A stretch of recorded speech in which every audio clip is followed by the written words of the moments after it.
A Different EduPodcast is brought to you by adifferentedusite.com. The boys began tackling, kicking and punching in the clinches.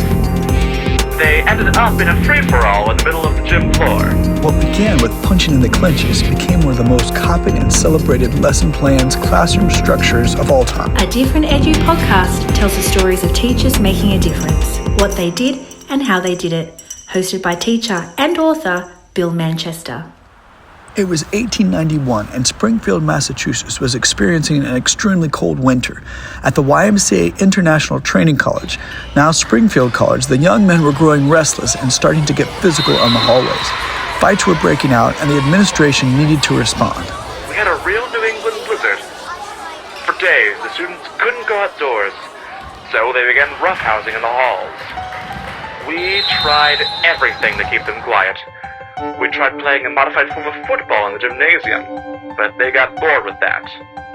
Something had to be done. This is James. At the time, he was a second-year graduate student and an undergraduate teacher studying the relatively new field of physical education at the YMCA International Training College. The trouble is not with the men, but with the system that we are using. James thought that with the right structure, he could not only contain all of this youthful energy, but put it towards a creative game that engaged mind, spirit, and body. James wrote 13 rules and had his secretary type them up. He posted the rules, and the young men started to play. The boys began tackling, kicking and punching in the clinches. They ended up in a free-for-all in the middle of the gym floor. Before I could pull them apart, one boy was knocked out, several of them had black eyes, and one had a dislocated shoulder.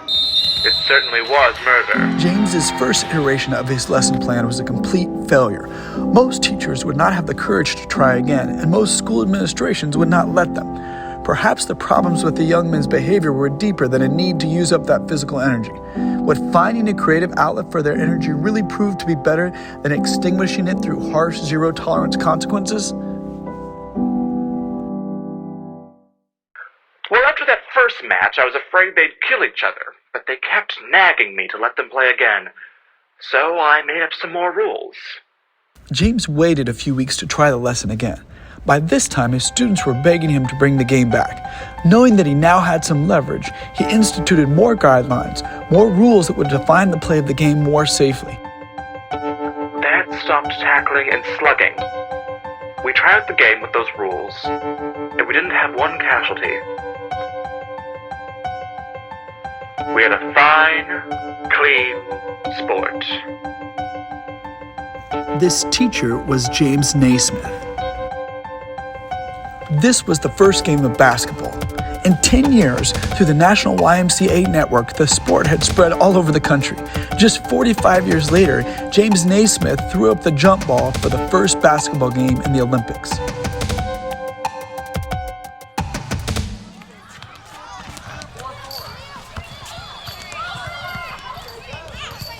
The game of basketball has proven to be much more than a way for students to spend their energy while cooped up during a New England blizzard. Basketball has not endured because of its safe structure, but because of the flexibility and creativity that this safe structure allowed to flourish. There is no way that James Naismith could have prescribed or even anticipated the way that basketball play has developed. Out of 13 rules, developed millions of hours of play and nearly that many approaches to the parts of the game. This started with Naismith insisting that a narrow, consequence-driven, top-down approach was not the way forward. His supervisor responded. "Naismith," he said, "I want you to take that class and see what you can do with it."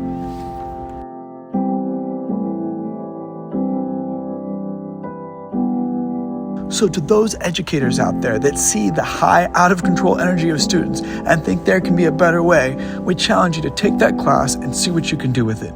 Use Naismith's playbook of creating a lesson from specific objectives, creating a minimal level of structure needed for safety and security, and allowing lots of freedom for continual improvisation and learning. If there ever was a time for Naismith-sized learning, it's now.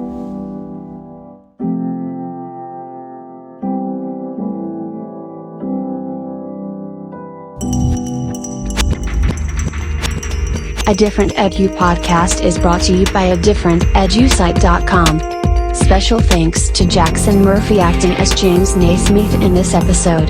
You hear James Naismith's own voice with these words through a recorded interview available on YouTube and at the University of Kansas website.